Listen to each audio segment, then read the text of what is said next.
The morning sun filtered through the dense canopy of oak and hickory trees, casting dappled shadows across the hiking trail in Shenandoah National Park. Maria Gonzalez, a 31-year-old fifth-grade teacher from Westfield Elementary in Arlington, Virginia, walked at the front of a line of 23 excited students. She occasionally glanced back to ensure none of her charges had wandered off the designated path, her dark brown ponytail swinging with each turn of her head. "Remember, everyone," Maria called out, her voice carrying just enough to reach the back of the line where two parent chaperones walked. "Stay on the trail and stay together. We're visitors in the animals' home." This was Maria's fourth year organizing the annual spring field trip to Shenandoah. A passionate advocate for experiential education, she believed strongly that children needed direct contact with nature to truly understand and appreciate it. No textbook or video could replace the feel of rough tree bark beneath curious fingertips or the sweet scent of mountain laurel carried on a gentle breeze. "Ms. Gonzalez," called out Ethan Miller, an energetic boy with a perpetual cowlick, "when are we going to see a bear?" Several other students echoed his question with enthusiastic nods.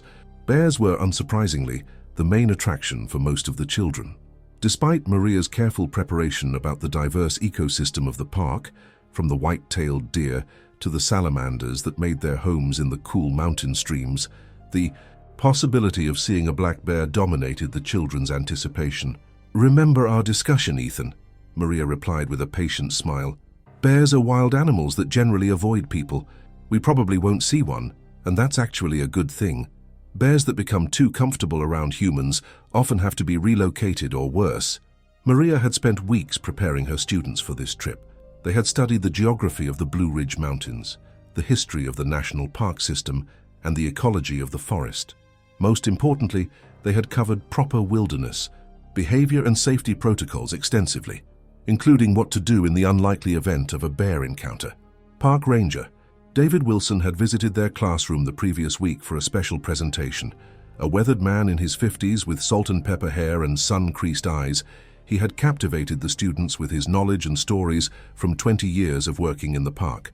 "Black bears aren't looking for trouble," he'd explained, showing slides of the omnivorous mammals foraging for berries and nuts. "They're actually quite shy and would rather avoid humans altogether, but they're still wild animals and deserve our respect and distance." He had then walked them through the safety guidelines. Make noise while hiking to avoid surprising a bear. Never approach or feed them. Keep food properly sealed. And if you do see a bear, stay calm, group together, make yourself look bigger, and back away slowly. Maria had reinforced these lessons in the days leading up to the trip, and again during the bus ride from Arlington that morning. Most of her students seemed to have absorbed the information well, though she suspected that for many of them the prospect of seeing a genuine wild bear still outweighed any sense of caution.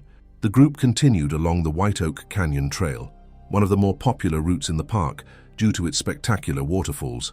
The late May weather was perfect, warm enough for t-shirts but not yet oppressively hot as Virginia summers could be. Wildflowers dotted the forest floor in splashes of purple, white and yellow. "Ms. Gonzalez, what kind of tree is this?" asked Sophia Chen, pointing to a tall specimen with distinctive shaggy bark. "That's a shagbark hickory," Maria answered, grateful for Sophia's genuine interest in something beyond bears. "They can live for hundreds of years. Touch the bark, feel how rough it is."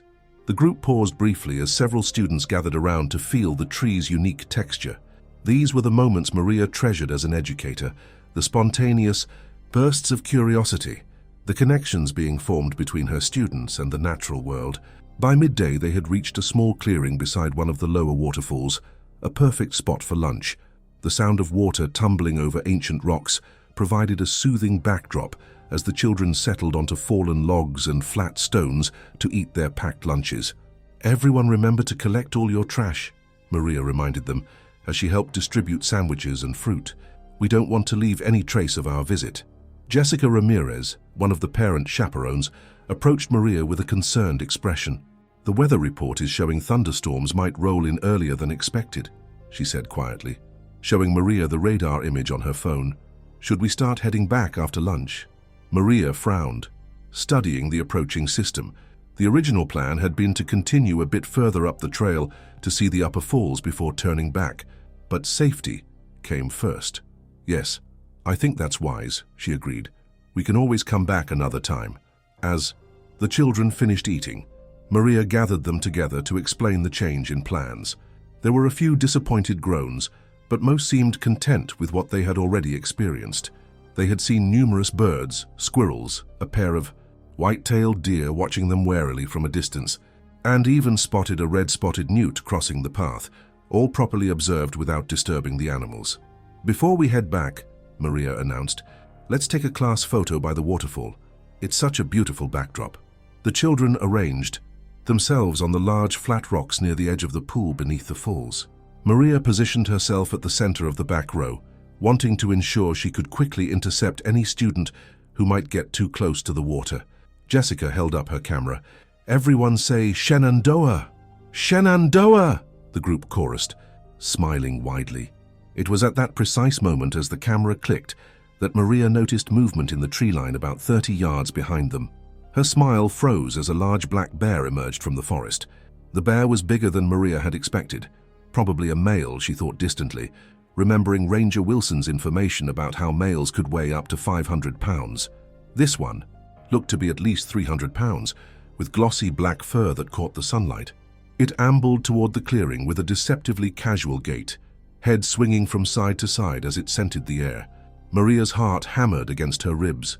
The ranger had emphasized that black bear attacks were extremely rare, with the animals typically avoiding human contact. But this bear was approaching rather than retreating, and it was heading straight toward their group. Training kicked in before panic could. "Children," Maria said with forced calmness, "there's a bear behind us. Nobody scream or run. We're going to slowly gather together."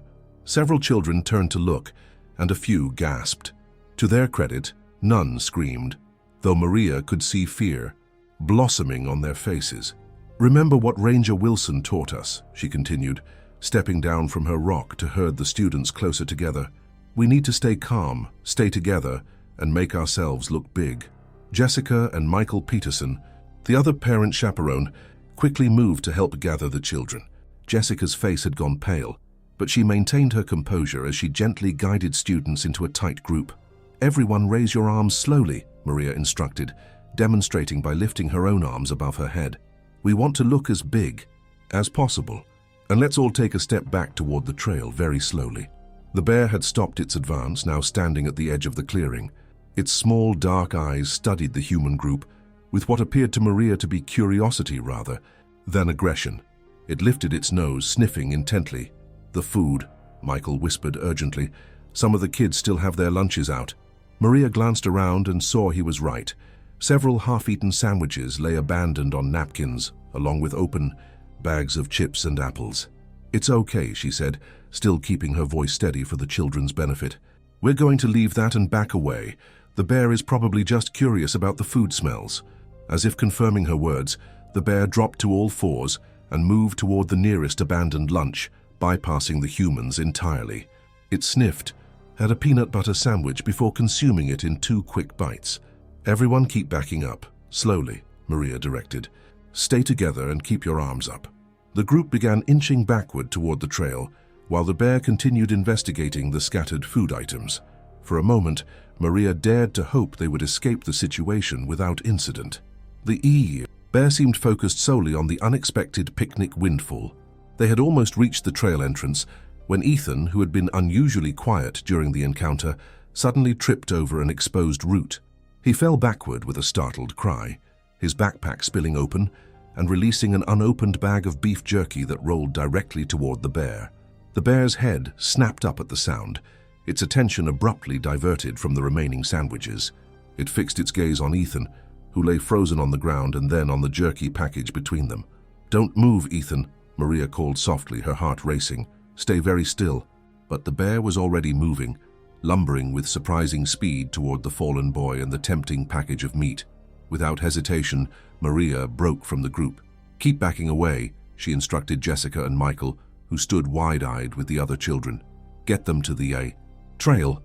Before either parent could respond, Maria had positioned herself between Ethan and the approaching bear. "Get up slowly, Ethan," she murmured, not taking her eyes off the animal. "Move back to the others." She heard the boy scramble too, his feet behind her, but the bear was now less than 10 feet away. Its focus shifted from the jerky to this human who had placed herself in its path. It rose onto its hind legs, towering over Maria at a height of nearly 6 feet. Maria raised her arms higher, making herself as large as possible.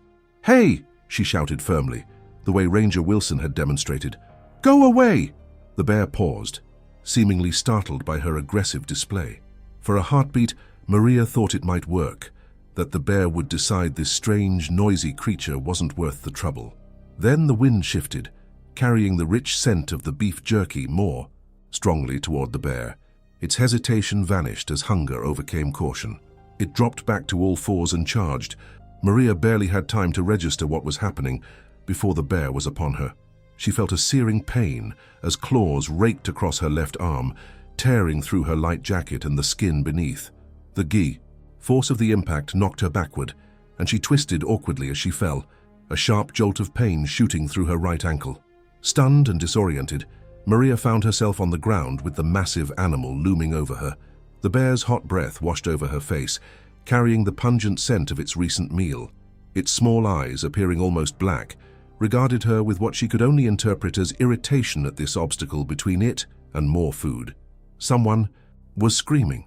Several someones, actually, but the sound seemed distant and unimportant compared to the immediate reality of teeth and claws inches from her face. Instinctively, Maria curled into a protective ball, covering her head with her arms, as Ranger Wilson had instructed for worst-case scenarios. The bear swatted at her again, its paw catching her right shoulder and tearing through fabric and flesh. Pain exploded across her back, and Maria bit back a scream, knowing that further agitating the animal was the last thing she should do. Somewhere in the background, she was vaguely aware of Michael Peterson shouting and making noise, attempting to distract the bear. It worked momentarily. The animal turned its head toward the commotion, giving Maria a brief respite. Seeing her chance, Maria began to inch away from the bear, still maintaining her protective position. Her ankle throbbed mercilessly, and she could feel warm blood soaking through her sleeve, but survival instinct drove her to keep moving. The bear, however, wasn't finished. Perhaps interpreting her movement as a continuation of the challenge to its food source, it turned back to her with renewed interest. This time, it clamped its powerful jaws around her left calf, teeth puncturing through her hiking pants and into muscle. Pain, unlike anything Maria had ever experienced, shot through her leg. A scream tore from her throat before she could suppress. The sound echoing off the rocks surrounding the waterfall. Then suddenly there was a loud, sharp crack, the unmistakable sound of a gunshot, followed by another. The bear released Maria's leg and reared back, clearly startled by the noise. Through a haze of pain, Maria saw Ranger David Wilson standing at the edge of the clearing, his sidearm raised. He hadn't shot the bear, she realized dimly. He'd fired, into the air as a deterrent. Hey, get out of here!" Wilson shouted, his voice booming across the clearing as he fired a third warning shot. The combination of loud noises and human aggression finally proved too much for the bear. With a huff that sounded almost indignant to Maria's shock-addled brain, it turned and lumbered back toward the forest, pausing only to snatch up the disputed bag of jerky before disappearing into the trees. The moment the bear vanished from sight, the clearing erupted into controlled chaos. Ranger Wilson rushed to Maria's side while radioing for emergency medical assistance. Jessica and Michael worked to calm the terrified children, many of whom were crying openly now that the immediate danger had passed. "Stay still," Wilson instructed Maria gently as he knelt beside her. "Help is on the way." Maria could only nod, shock beginning to set in as adrenaline ebbed. Her arm and leg throbbed in pulsing waves of pain, and her ankle felt as though it were on fire. "The kids?" she managed to ask through gritted teeth. "All safe," Wilson assured her, his weathered face creased with concern as he examined her injuries. Hugh made sure of that. He worked efficiently, using supplies from his first aid kit to control the bleeding from her arm and leg. The claw marks on her arm were deep but relatively clean. The bite on her calf was more concerning, with puncture wounds that would need thorough cleaning to prevent infection. "You're going to be okay," Wilson told her as he wrapped a pressure bandage around her calf. "These injuries look worse than they are. Black bears don't have the jaw strength of grizzlies, thank goodness." Maria tried to smile at his attempt at reassurance, but it came out as more of a grimace. "Lucky me," she murmured. By the time the park's emergency response team arrived with a backboard and medical supplies, Maria's condition had stabilized somewhat. The EMTs administered pain medication and started an IV before carefully transferring her to the backboard for the journey out of the park. "What about my students?" Maria asked as they prepared to move her, her teacher's instincts still overriding personal concerns. "We've got additional rangers escorting them back to the visitor center," one of the EMTs explained. "The school has been contacted and they're sending another bus to take them home. Don't worry, everyone's in good hands." As they carried her along the trail, Maria caught glimpses of her students walking ahead with the rangers. Their faces were somber and frightened, a far cry from the excited children who had bounded along this same path just hours earlier. "Can I talk to them before they go?" she asked the EMT walking alongside her. "They need to know I'm okay." The man hesitated, then nodded. "Briefly, once we reach the ambulance, but then we need to get you to the hospital." At the trailhead, the two groups converged, Maria on her backboard and the students clustered together with Jessica and Michael. Many of the children were still crying, their faces streaked with tears and dirt. "Hey everyone," Maria called, forcing brightness into her voice despite the pain medication's fuzzy edges. "I'm going to be fine, just a few scratches. You all did so great today, following directions and staying calm." "We were so scared, Ms. Gonzalez," Sophia Chen said, her usual confidence replaced by trembling vulnerability. "I know, and that's completely normal," Maria assured her. "Being scared is our body's way of keeping us safe. The important thing is that you all remembered your training and stayed together." Ethan pushed forward, his face blotchy from crying. "It's my fault," he blurted. "If I hadn't dropped my backpack—" "No, Ethan," Maria interrupted firmly. "It was an accident, and accidents happen. No one is to blame. The bear was just being a bear, looking for food and protecting what it found." The EMTs began to move Maria toward the waiting ambulance. "I'll see you all at school soon," she called, as they lifted her inside. "And you'll have quite a story to tell, won't you?" A few weak smiles appeared among the tear-stained faces, which Maria counted as a small victory. Then the ambulance doors closed, and she finally allowed herself to close her eyes, the full weight of exhaustion and pain crashing over her. The 40-minute ride to Warren Memorial Hospital in Front Royal passed in a blur of sirens and gentle questions from the attending EMT. Maria drifted in and out of awareness, the pain medication creating a strange disconnection from her own body. Upon arrival at the emergency department, she was immediately taken for evaluation.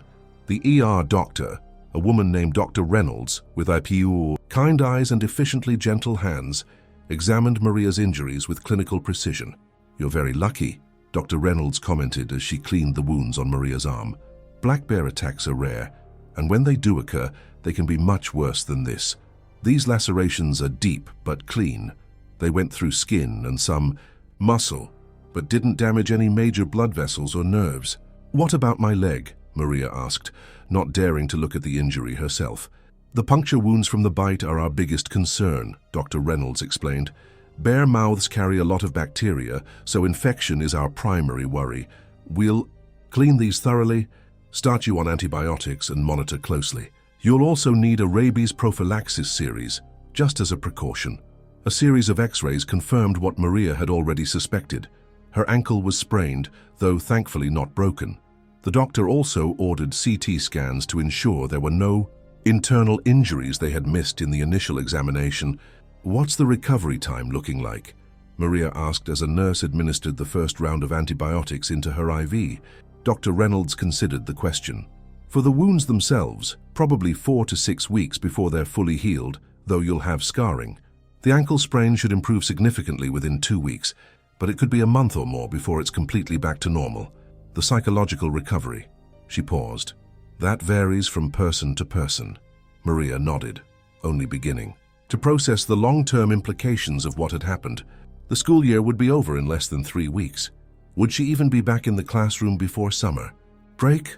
As if reading her thoughts, Dr. Reynolds added, "We'll want to keep you overnight for observation, but barring any complications, you should be able to go home tomorrow.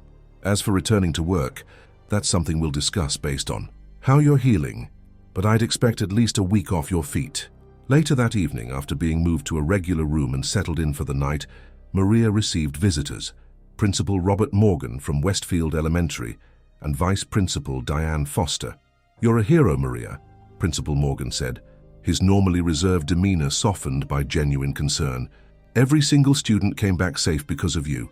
Maria shifted uncomfortably in the hospital bed. I was just doing my job, she replied. Any teacher would have done the same. Diane. Foster raised an eyebrow. Not every teacher would put themselves between a bear and a student, Maria. You went above and beyond, and we're all incredibly grateful. They discussed practical matters, coverage for her classes, the remaining field trips scheduled for the year, all of which would now be re-evaluated, and the inevitable questions from parents and media. We've already had 3 local news stations calling for statements, Morgan informed her. And the Washington Post wants to do a feature. Maria groaned. Can we just not? The last thing those kids need is more attention on what was already a traumatic experience. We can run interference, Foster offered, but this is going to be a story whether we participate or not. A teacher protecting her students from a bear attack? That's headline material. At least let us handle the media, Morgan added. You focus on healing. And speaking of which, the district's insurance will cover all your medical expenses, of course. We're also looking into trauma counseling options for the students, and for you, when you're ready. After they left, Maria was visited by Park. Ranger Wilson, still in uniform despite the late hour, just wanted to check on you before I filed my report, he explained, settling into the visitor's chair with visible fatigue. It's been quite a day. Thank you, Maria said sincerely. If you hadn't shown up when you did, Wilson waved away her gratitude. I was just doing my job, same as you. One of your parent chaperones called the emergency line, and I happened to be closest. He paused, studying her with professional concern. How are you holding up? And I don't mean the physical injuries. Maria considered the question carefully. I'm processing, she answered finally. It doesn't quite seem real yet. That's normal, Wilson assured her. I've been working in the park for 20 years, and I've only had to intervene in 3 bear incidents. None as serious as today's. It takes time to come to terms with something like this. He leaned forward, his expression earnest. I want you to know that you did everything right. Your preparation with the students, your response during the encounter, textbook. Perfect. You probably saved that boy's life. The bear, Maria found herself asking, will it be dealt with? Wilson's expression turned grim. We'll have to track it. A bear that's associated humans with food and has attacked once is likely to do so again, but management decisions come after we identify and monitor the animal. We'll set up cameras near the attack site, look for distinctive markings to identify this specific bear. It was just being a bear, Maria said quietly, echoing her earlier words to Ethan, following instincts. That's true, Wilson acknowledged, but public safety has to come first in a national park with 500,000 visitors. Each year, he stood to leave. I'll need a formal statement from you eventually, but it can wait until you're feeling better. After Wilson left, Maria found herself alone with her thoughts for the first time since the attack. The hospital room was quiet, except for the soft beeping of monitors and the occasional sounds of staff passing in the hallway. She reached for her phone on the bedside table, wincing as the movement pulled at her injured shoulder. There were dozens of missed calls and messages, from colleagues, friends, even parents of students not on the field trip, who had somehow already heard what happened. One text message caught her eye, from Jessica Ramirez. The kids are all talking about how brave you were. Ethan says you're better than Wonder Woman. We're all thinking of you. Maria smiled weakly at the message, though tears pricked at her eyes. The events of the day replayed in her mind. The bear rising to its full height, the terror on Ethan's face, the searing pain of claws and teeth. She shuddered, suddenly cold despite the warm hospital blankets. The doctor had mentioned psychological recovery. Maria was a practical person who had always prided herself on emotional resilience, but she harbored no illusions about the potential for trauma after such an experience. She would need to face that aspect of recovery just as deliberately as the physical healing. Sleep came fitfully that night, interrupted by pain medication administrations and vital sign checks. When Maria did sleep, her dreams were chaotic echoes of the attack, the bear larger, faster, more relentless than in reality. Several times she woke with a start, heart racing and sheets damp with sweat. Morning brought a different kind of chaos as news of the incident spread further. Maria's phone vibrated constantly with notifications, eventually prompting her to turn it off completely. A hospital administrator stopped by to inform her that several reporters had attempted to gain access to her room and had been turned away. "We're under strict instructions from your school administration to protect your privacy," the woman assured Maria. "But you might want to prepare a statement eventually, just to satisfy the curiosity and prevent speculation." Dr. Reynolds arrived for morning rounds, pleased with how Maria's wounds looked after their initial cleaning and treatment. "No signs of infection so far," she noted, carefully rewrapping the bandages, "but we'll continue the antibiotics as a precaution. How's the pain today?" "Manageable," Maria replied, though in truth every movement sent fresh waves of discomfort through her injured limbs. "When can I go home?" "Eager to escape, I see, Doctor." Reynolds smiled. "If your blood work comes back clear and you maintain stable vital signs, we should be able to discharge you this afternoon. But you'll need someone to drive you home and stay with you tonight, at minimum." Maria nodded, mentally reviewing potential options. Her parents lived in North Carolina, too far to help on short notice. Her brother Carlos was in Baltimore, possibly close enough to assist. Most of her close friends were fellow teachers who would be at work during the day. As if summoned by her thoughts, there was a knock at the door and Carlos Gonzalez poked his head in. "Hey, bear wrestler!" He greeted her with forced lightness, though Maria could see the worry etched in his expression. "Carlos," she exclaimed. "How did you—" "Your principal called me last night," he explained, moving to her bedside and carefully embracing her, mindful of her injuries. "I drove down first thing this morning, and before you ask, yes, I can stay with you for a few days. Already cleared it with my boss." Relief washed over Maria. Carlos was 3 years older and had always played the protective big brother role, even after they were both well into adulthood. Right now she was grateful for his steady presence. "The doctor says I might be able to go home today," she told him. "Then I'm your designated chauffeur and caretaker," he replied simply. "Just tell me what you need." By mid-afternoon, Maria's discharge paperwork was complete.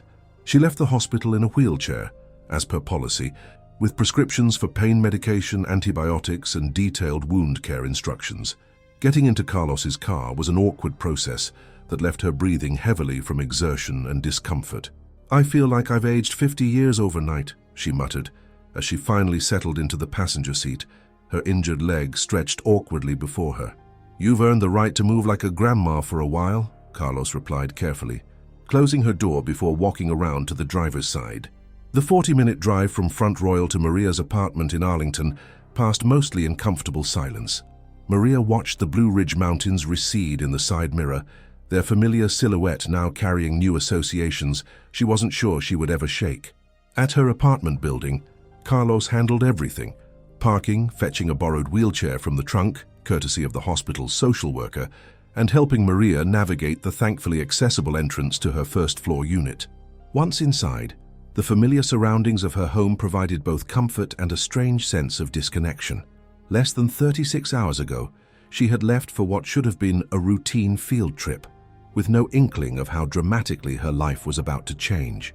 "Couch or bed?" Carlos asked, interrupting her thoughts. "Couch for now," Maria decided. "I'm tired of lying flat." He helped her settle onto the comfortable sectional, arranging pillows to support her injured leg and placing her medications, water, phone, and TV remote within easy reach. "I'm going to make a grocery run," he announced once she was situated. "Your fridge contents are sad, even by bachelor brother standards. Any requests?"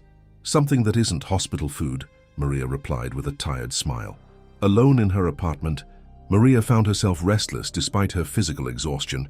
She turned on the TV for background noise, only to quickly turn it off again when the local news featured a segment about the heroic Arlington teacher who had saved her students from a bear attack. Instead, she reluctantly checked her phone, which had accumulated even more messages during her hospital stay. Among them was an email from Principal Morgan with the subject line, "Press Statement, Draft for your approval."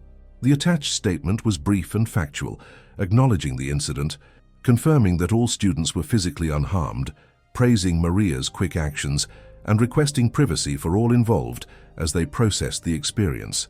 It mentioned nothing about her injuries beyond describing them as non-life-threatening, and included no details that weren't already public knowledge. Maria approved it with a simple, "This looks fine" reply, grateful for Morgan's protective approach to the situation. There was also an email from the Shenandoah National Park superintendent, expressing regret about the incident and best wishes for her recovery. It included a promise to review safety protocols for school groups, though it carefully avoided any language that might imply liability. The most difficult messages to read were from parents of her students. Some expressed gratitude bordering on reverence, painting Maria as a selfless hero who had risked her life for their children. Others contained barely veiled accusations about inadequate supervision or preparation. A few managed both simultaneously, thanking her for her bravery while questioning why the situation had arisen at all. Maria set the phone aside, suddenly overwhelmed. The parents' conflicting reactions mirrored her own internal struggle. Part of her recognized that she had indeed acted courageously in the moment, while another part questioned every decision leading up to the attack. Could she have prevented it entirely with different choices? Should she have insisted on more chaperones? Selected a different trail? Carlos returned with groceries and an update. Reporters had gathered outside her apartment building. "How your principal warned me," he explained as he unpacked bags in the kitchen. "They caught wind of your discharge from the hospital. Building security is keeping them out of the lobby." Maria groaned. "How long is this going to go on?" "Until the next dramatic story breaks," Carlos replied pragmatically. "Probably not more than a few days. The 24-hour news cycle is both a curse and a blessing that way." He prepared a simple dinner of soup and sandwiches, which they ate while streaming an old comedy series. Mindless entertainment that required no emotional investment. Afterward, he helped Maria through the complicated process of showering with plastic covers, protecting her bandages, then changing the dressings on her wounds, following the hospital's detailed instructions. "These are going to leave some impressive scars," Carlos commented as he applied fresh gauze to the claw marks on her arm. "Battle wounds," Maria quipped weakly, though the sight of the raw stitched gashes made her stomach turn. The reality of how close she had come to far worse injuries, or death, hit her anew with each medical procedure. That night, sleep proved even more elusive than in the hospital, despite being in her own bed with its familiar comfort. The pain medication made her drowsy, but couldn't quiet her racing thoughts, or prevent the vivid flashbacks that came whenever she closed her eyes. Around 3 a.m., she gave up and hobbled to the living room, where she found Carlos still awake on the pull-out couch, working on his laptop. "Can't sleep either?" he asked, closing the computer as she awkwardly lowered herself into an armchair. "Every time I start to drift off, I feel the bear's teeth again," she admitted, voicing the fear aloud for the first time. "I know it's just my brain processing, but it feels so real." Carlos nodded, his expression somber. "That sounds like textbook PTSD, sis. Maybe you should talk to someone professional when you're ready." "Maybe," Maria acknowledged, though the idea of reliving the experience deliberately seemed impossible at the moment. "Right now, I just want to get through one day at a time." The next few days fell into a pattern. Carlos helped with practical matters, medication management, wound care, meals, and fending off persistent reporters, while Maria began the slow process of physical recovery. Her ankle improved steadily, allowing her to graduate from complete immobility to careful movement with crutches. The wounds from the bear's claws and teeth healed more slowly, requiring daily cleaning and dressing changes that remained painful despite her stoicism. The rabies vaccination series added another layer of discomfort, with scheduled hospital visits for the remaining injections.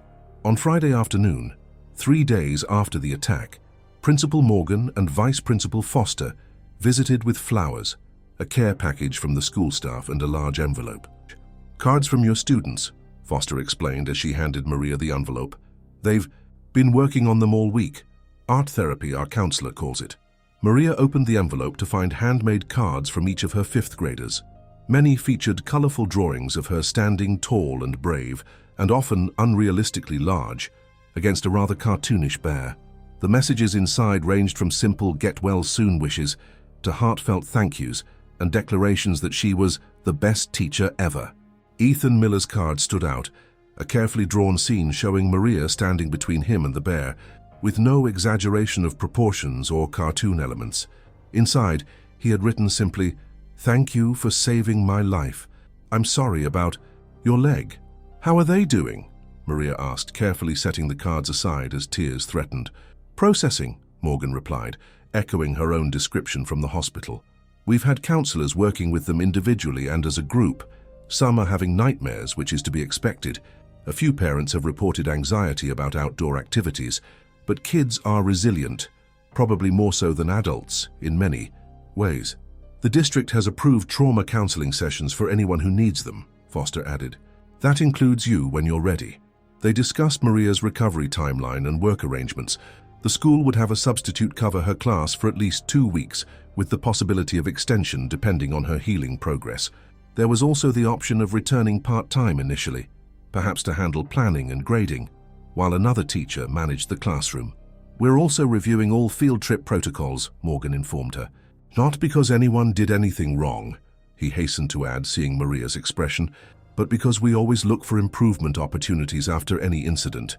After they left, Maria spent time reading through each student's card, the emotions, ranging from amusement at their artistic interpretations to deep gratitude for their genuine concern. Tears finally spilled over as she reread Ethan's message, the simplicity of his words carrying more weight than the most eloquent adult expressions of gratitude. Carlos found her crying softly when he returned from a supply run. Without comment, he sat beside her and placed an arm gently around her shoulders, offering silent comfort until the tears subsided. "It's finally hitting you, isn't it?" he asked after a while. Maria nodded. "I keep thinking about what could have happened. If Ranger Wilson hadn't arrived when he did, if the bear had gone after the students instead of me, if—" "But none of that happened," Carlos interrupted firmly. "You protected your kids, help arrived, and you're going to be okay, that's what matters." The weekend brought more visitors, colleagues from school, friends who had finally been cleared to visit by Carlos's protective screening process, and a surprise appearance by Park Ranger Wilson, now in civilian clothes. "Just checking in," he explained, as Carlos showed him to the living room where Maria was stationed on the couch. "And I have an update about the bear situation if you want to hear it." Maria hesitated, then nodded. "I've been wondering. We identified it through camera traps and distinctive markings," Wilson explained, settling into an armchair. "A male, approximately 4 years old, around 320 pounds. We've had reports of it approaching picnic areas before, which suggests it was already becoming habituated to human food sources." "Have you dealt with it?" Maria asked, unsure what answer she was hoping for. "Not yet," Wilson replied. "We're monitoring its movements and behavior. It's definitely still showing too much interest in human areas, but so far it hasn't displayed further aggression. The park biologist is considering relocation options, but that decision hasn't been finalized." He studied her face. "Does that bother you? Some people in your position would want more decisive action." Maria considered the question carefully. "I don't want the bear killed," she said finally. "It was doing what bears do, looking for food and protecting what it found. I was the one in its territory, not the other way around." Wilson nodded, a hint of approval in his expression. "That's a healthy perspective. Many people personalize animal encounters, attributing human motivations like malice or revenge. Bears don't attack out of hatred. They're just solving bear problems in bear ways." By Monday, a week after the attack, the media interest had finally begun to wane. The reporters outside Maria's apartment building dwindled and eventually disappeared, moving on to fresher stories. The Washington Post had published a feature that Sunday, largely based on the school's official statement and quotes from parents, with a respectful mention that Ms. Gonzalez has declined interview requests as she focuses on recovery. Carlos reluctantly prepared to return to Baltimore, having extended his original few days to a full week. "Are you sure you'll be okay on your own?" he asked as he packed his car. "I can manage," Maria assured him, though the prospect of solitude was both welcome and intimidating. "I can get around with the crutches now, and I've got the meal delivery service set up. Plus, Jessica offered to stop by after school a few times this week. Call me if you need anything," he insisted. "I can be back in 90 minutes if necessary." "I will," she promised, "and thank you for everything." Alone in her apartment, Maria faced the challenge of establishing a new routine. Physical recovery demanded attention to medical details, medication schedules, wound care, gentle exercises for her ankle, as recommended by the doctor. But the psychological recovery proved more elusive and less straightforward. Nightmares continued to disrupt her sleep, leaving her tired and on edge during the day. Certain sounds, a heavy object falling, branches scratching against windows, would trigger an instant fight-or-flight response, her heart racing and muscles tensing before her conscious mind could process the harmless nature of the stimulus. Most challenging was the way the attack had altered her relationship with the outdoors. a space that had always been a source of joy and renewal. Now, even the small park visible from her apartment window seemed potentially threatening, the shadows beneath trees concealing unseen dangers. During her follow-up appointment at the end of the week, Dr. Reynolds pronounced her physical healing right on schedule, but expressed concern about the psychological symptoms Maria reluctantly described. Post-traumatic stress is a normal response to an abnormal event, the doctor assured her. It doesn't mean you're not handling this well. It means your brain and body are still processing a legitimate threat. She provided a referral to a trauma specialist, gently but firmly encouraging Maria to make an appointment. The sooner you address these symptoms, the less likely they are to become entrenched patterns. Think of it as preventative medicine for your mental health. Maria took the referral, promising to call. That evening, she finally gathered the courage to look up news coverage of the incident online. Most reports were fairly accurate, if somewhat sensationalized. Hero teacher fights off bear to save students, and similar headlines dominated the local coverage. The comment sections were predictably mixed, with many praising her actions, while others questioned why the class had been in bear territory at all. More concerning were the few conspiracy-tinged comments suggesting the entire incident had been fabricated or exaggerated for attention. "Where's the video?" one commenter demanded. "In this day and age, 20-plus kids and not one cell phone recording sounds fishy." Maria closed the browser with a mixture of anger and resignation. The truth of what had happened was etched into her body and mind in ways no skeptic could possibly understand. Let them doubt. Their opinions couldn't change what she and her students had experienced. 2 weeks after the attack, Maria returned to school on a limited basis. Her leg wounds had closed sufficiently to switch from bulky bandages to simpler dressings, though the stitches would remain for another week. Her ankle had improved enough to allow brief periods of walking with only a supportive brace, though she still used a single crutch for longer distances. The school arranged a modified schedule that allowed her to teach morning lessons while seated, with a teacher's aide handling afternoon activities that required more mobility. The students welcomed her back with enthusiasm tinged with a new protective awareness. They spontaneously cleared paths for her crutch, offered to carry her materials, and showed uncharacteristic patience when activities took longer than usual. Ethan Miller, in particular, had transformed from an energetic class clown to a solemn helper, constantly vigilant for ways to assist. During a quiet moment while other students worked on assignments, Maria called him to her desk. "How are you doing, Ethan?" she asked gently. "Really doing? Not just the answer you give everyone else." The boy shrugged, studying the floor. "I'm okay, I guess. I still have bad dreams sometimes." "Me too," Maria admitted, surprising herself with the confession. "That's normal after what we experienced. It takes time for our brains to process scary events." Ethan looked up, his expression troubled. "My dad says I should be over it by now, that it wasn't like the bear actually hurt me." Maria felt a flash of anger toward the unseen parent. "Everyone processes experiences differently and at their own pace," she explained carefully. "What helps me is remembering that we're safe now and that we handled a difficult situation as well as we could. Do you think?" Ethan hesitated, then continued in a rush. "Do you think if I hadn't dropped my backpack, the bear wouldn't have charged?" The question struck at Maria's own private doubts and recriminations. How many times had she replayed those moments, wondering if different actions might have prevented the attack entirely? "I think the bear was already interested in our food," she answered honestly. "Your backpack falling was just one moment in a whole series of events. Bears make decisions based on many factors we can't control: how hungry they are, past experiences with humans, territorial instincts. What happened wasn't your fault, Ethan." The boy nodded slightly, not entirely convinced, but perhaps willing to consider the possibility. It was a start. Similar conversations occurred with other students in the following days, some initiated by Maria, others by children who approached her with questions or confessions of lingering fears.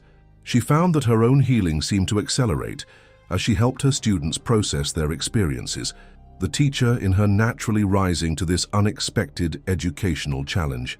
3 weeks after the attack, the school board held its monthly meeting with a special agenda item recognizing Maria's actions during the field trip. The superintendent presented her with a formal commendation for extraordinary courage and dedication to student safety, while several board members made speeches praising her quick thinking and selflessness. "I just did what any teacher would do," Maria said when finally called upon to speak, uncomfortable with the attention but recognizing the importance of closure for the school community. "My students' safety has always been my first priority, and always will be." She used the opportunity to thank those who had supported her recovery: the park rangers, medical staff, school administration, fellow teachers, and parents. She also gently encouraged the board to consider additional wilderness safety training for all staff who might lead outdoor excursions, framing it as a positive learning opportunity rather than she grows up. The comment caught Maria off guard, moisture springing to her eyes before she could prevent it. "That's very touching," she managed, "but I hope she learns there are many ways to be brave that don't involve bears." The school year concluded 2 weeks later, with an emotional final day that held special significance after the shared trauma of the field trip. Maria had resumed full teaching duties by then, though she still experienced occasional pain and stiffness in her injured leg. The visible wounds had healed into pink, raised scars that would fade over time but never disappear completely, permanent reminders of those chaotic moments beside the waterfall. As she hugged each student goodbye for the summer, Maria felt the weight of their collective experience. These children had seen her not just as an authority figure dispensing knowledge, but as a human being facing danger, experiencing pain, and working through recovery. The relationship had fundamentally changed, creating a bond that would likely endure long after they moved on to middle school. When the last student had departed, Maria sat alone in her classroom, surrounded by the cheerful educational posters and student projects that had defined her professional space for the past 9 months. The summer stretched before her. Time to rest, reflect, and fully heal before the next academic year began in September. Her phone chimed with a message from Principal Morgan. "When you're ready, we should discuss field trip options for next year." Maria stared at the screen, a complex mixture of emotions rising within her. The idea of leading another wilderness excursion sent a jolt of anxiety through her body, her heart rate increasing as unwelcome images of the bear flashed in her mind. Yet beneath the fear lay something else, a stubborn resistance to letting one traumatic experience redefine her educational philosophy. She had always believed in the value of direct contact with nature, the irreplaceable learning that happened when students engaged with the real world beyond classroom walls. "Maybe we could start with the zoo," she typed in response, a compromise between retreating entirely and pushing too far too soon. "And go from there."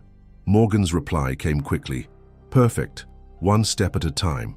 Maria smiled faintly at the unintentional metaphor, so applicable to both her physical and psychological recovery. One step at a time was exactly how she had been healing, each day a little stronger, each night a little less haunted by nightmares, each outdoor venture extending a bit further into the spaces that now carried new associations of danger. The last task before leaving for summer break was clearing her desk. Among the papers and personal items was a folder containing the cards her students had made during her initial recovery. She had brought them to school after returning, drawing comfort from their presence during challenging moments. She opened the folder and removed Ethan's card, studying the careful drawing of her standing between the boy and the bear. The image was simplistic, yet powerful in its representation of protection and sacrifice, the essence of what had occurred that day, stripped of dramatic embellishment. Maria placed the card in her personal bag to take home. Whatever else resulted from the bear attack, the scars, the occasional nightmares, the newfound caution about wilderness spaces, this reminder of connection and purpose would remain central to her understanding of the experience. Outside the school, the June afternoon was warm and golden, summer's fullness beginning to manifest in lush greenery and lengthening days. Maria paused on the steps, surveying the familiar landscape of playing fields, parking lot, and the small wooded area that bordered school property. The trees swayed gently in the breeze, shadows shifting beneath their canopies. For a brief moment, Maria felt the familiar tightening of anxiety, the automatic scan for potential threats that had become habitual since the attack. But she took a deep breath and reminded herself that fear was natural, but not necessarily predictive, that the statistical likelihood of facing another bear attack was vanishingly small. "One step at a time," she murmured to herself, echoing Morgan's words as she descended the stairs and headed toward her car.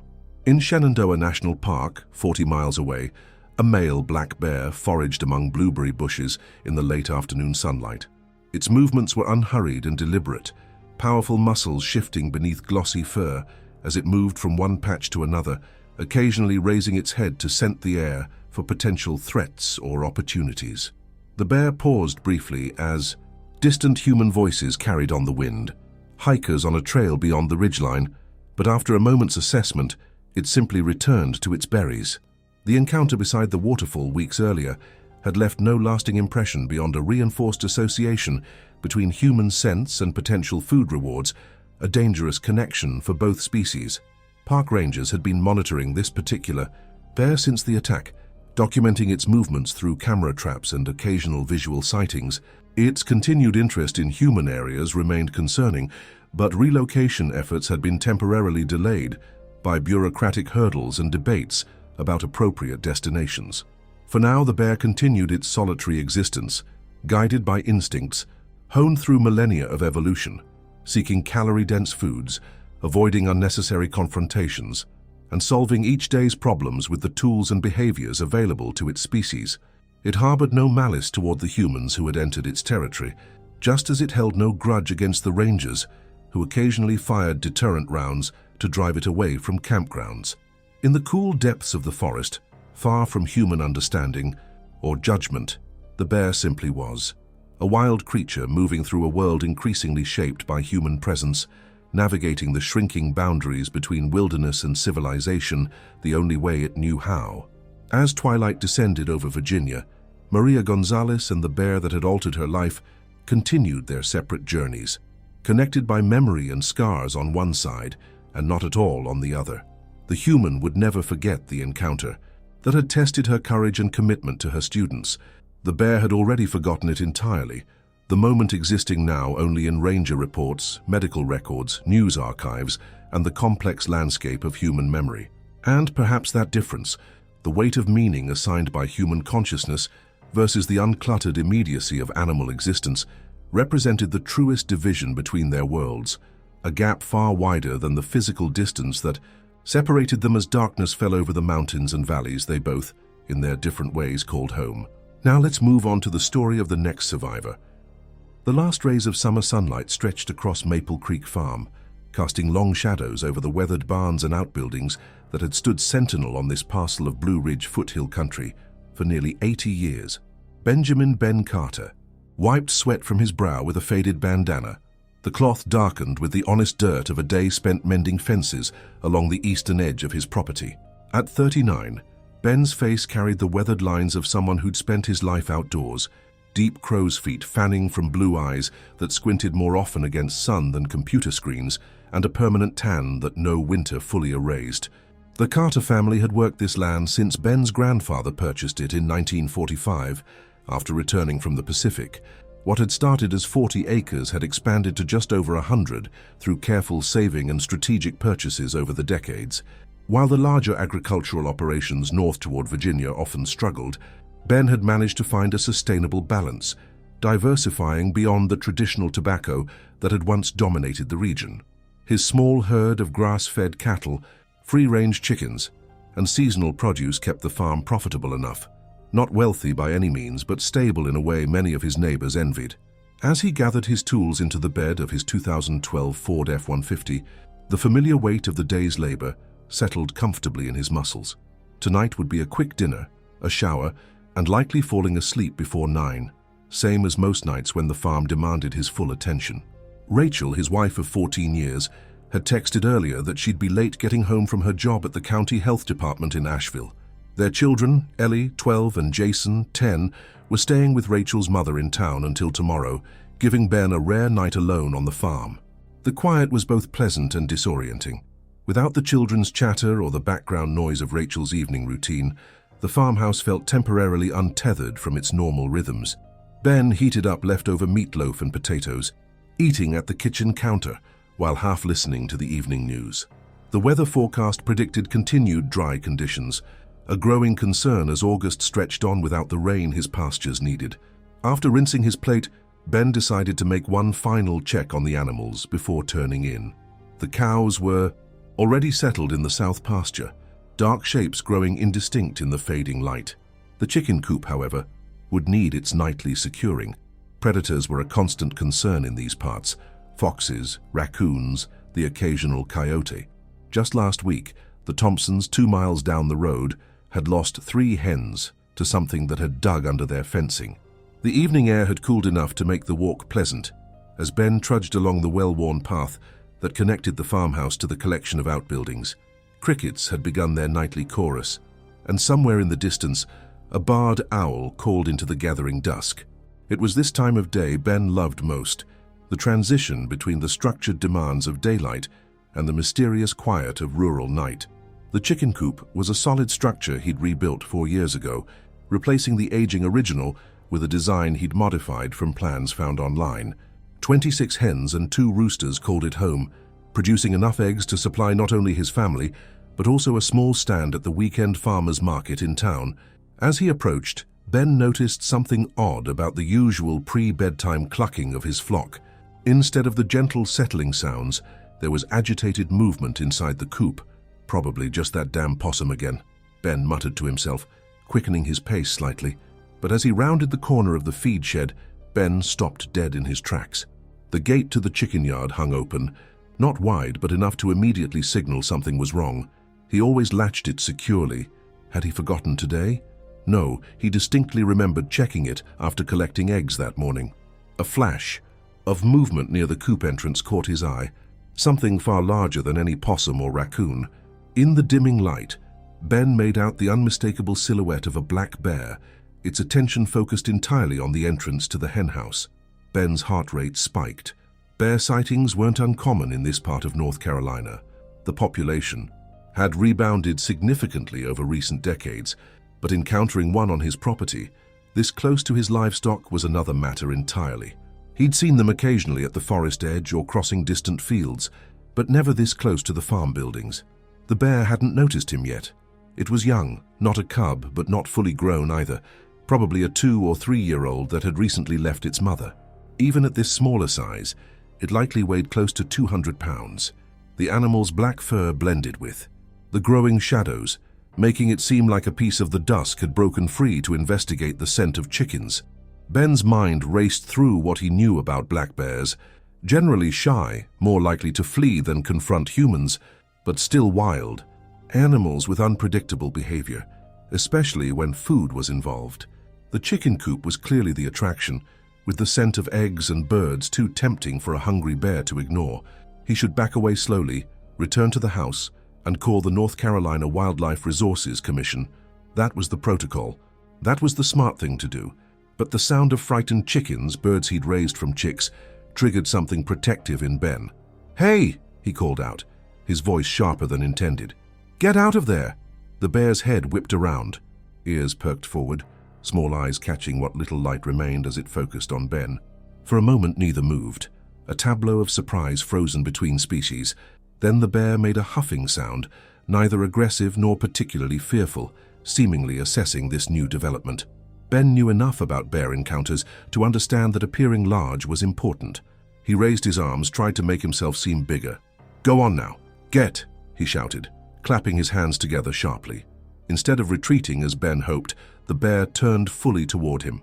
Something about its posture changed. Not the bluff, charged stance Ben had seen in wildlife documentaries, but not submission either. The bear seemed curious. That realization sent a chill down Ben's spine. A frightened bear would run. An aggressive bear would telegraph its intentions more clearly. But a curious bear, one that had potentially grown too comfortable around human habitation, that could be unpredictable. "Back off!" Ben shouted again, taking a single step forward despite the hammering in his chest warning him against it. The bear dropped to all fours, and for a second, Ben thought it might finally retreat. Instead, it made a sudden lunge toward the coop entrance. The wooden structure shook as frightened chickens erupted in panic, their cacophony splitting the evening quiet. Acting on instinct rather than reason, Ben took several rapid steps forward, unwilling to stand by while the bear ransacked his coop. He grabbed a nearby metal feed bucket, slapping it against his palm to create a sharp, alarming noise. "Get out of here!" he yelled. The bear paused its assault on the coop, turning again to face Ben. This time, there was no mistaking the change in demeanor. Its ears flattened slightly, and it made a low sound that wasn't quite a growl but carried a clear warning. Ben's adrenaline surged. his body caught between the competing instincts to protect his livestock and to protect himself. He knew he should. Back away, create distance. Everything he'd ever read about bear encounters emphasized not challenging them. But his feet seemed rooted to the ground, his farmer's pride unwilling to cede territory. The standoff lasted only seconds, though it felt much longer. Then the bear moved, not in full charge, but a swift, powerful movement toward Ben that covered the 15 feet between them with shocking speed. Ben backpedaled, stumbling on the uneven ground. He swung the feed bucket defensively, the metal connecting with the bear's shoulder. The impact sent vibrations up his arm, but seemed to barely register with the animal. Before Ben could react, further the bear rose briefly on its hind legs, not in the stereotypical threatening posture often depicted in media, but in what seemed like an attempt to better assess this human obstacle. At its full height, the bear stood several inches taller than Ben's 6 feet, its mass exponentially greater, time compressed into microseconds of hyper-awareness. Ben registered the bear's distinctive dish-shaped face, the prominent ears, the eyes that held none of the cartoonish quality children's books had trained him to expect, but instead revealed a wild intelligence entirely separate from human understanding. Then came the swipe. Lightning fast, the bear's front paw with its non-retractable claws, moving in an arc that seemed almost casual. Ben tried to step back, but the bear's reach exceeded his reaction time. He felt a searing pain across his right thigh as the claws tore through his work jeans and into the flesh beneath. Ben stumbled backward, barely keeping his footing. The bucket clattered to the ground as his hand instinctively moved to his thigh, where blood was already darkening the denim. The pain hit him in waves, sharp yet somehow distant, his body's shock response momentarily dampening the full sensation. The bear huffed again, dropping back to all fours. It seemed almost confused that this human hadn't immediately fled, that there was now the metallic scent of blood in the air.